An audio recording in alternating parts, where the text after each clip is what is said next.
Today I'm with Caspar van Ewijk from the Netherlands CPB, a partner research institute in the Netherlands with which we are working at Bruegel quite a bit.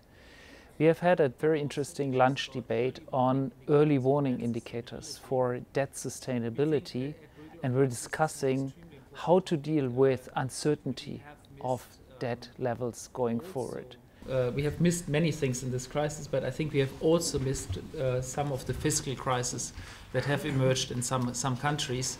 And of course, thinking about whether the approach that the European Commission is taking in terms of its fiscal framework is the right one, or whether we need additional indicators that perhaps also take better into account the uncertainty around macroeconomic variables, around the underlying drivers of deficit. By its nature, it is impossible to exactly predict whether and when a crisis is going to happen. But what you could do is to make a risk assessment.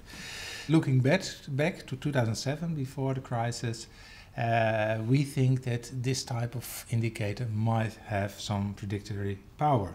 So we can identify countries with higher risks and countries with lower risks. First of all, the volatility, which is different in different type of countries, and also the quality of the policy institutions leading to adequate responses on these type of shocks. We have mainly from economic historians collected long time series on government finances. These are the 9 countries we collected time series on: the United States, the UK, the Netherlands, Belgium, Germany and Italy. The fiscal response is positive and significant. If one is to apply this kind of indicator, which rely essentially on a 70-year window or estimation sample period, meaning that you could have very strong inertia in what you get out from it. Imagine that a country with a historically, say, strong fiscal reaction function, but they have gone off rails in the last 10 years. Maybe they will always be in the green for a very long time. And you can also think of the converse, that some country that have adapted fiscal policy to react to debt developments recently maybe put in place some fiscal institutions or some governance reform in the country. But in history, they didn't have these institutions in place, so they would be at risk for a very long time indeed. Caspar, could you summarize the main findings of your paper?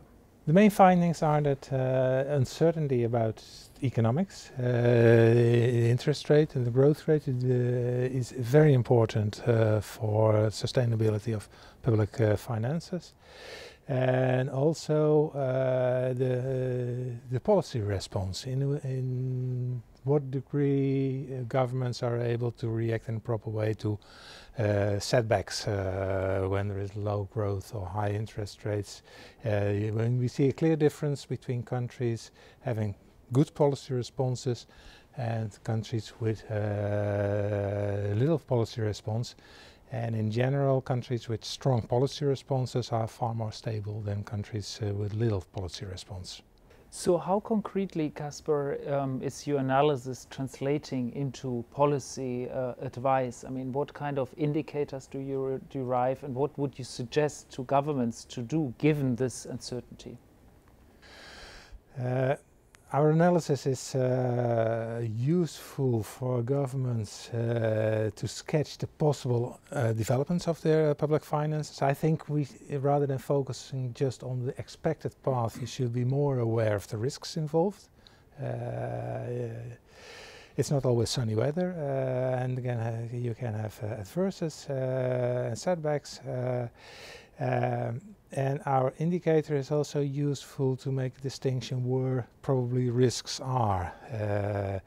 Policy response is very important, so countries need strong institutions which make governments to react to when they have bad luck in the public finances.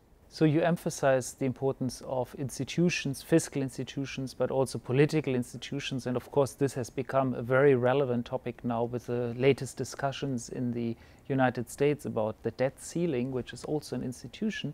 So there's loads of different institutions that matter for the sustainability of public finances, that determine reaction functions of government. In your research, what are the kind of institutions you emphasize, and what would you think is important, Caspar? Yeah, we look over a long time horizon, so and it seems to work quite well. There's a lot of institutions also in the culture of countries. Some countries have a long history of solid public policies, and other countries elect these institutions.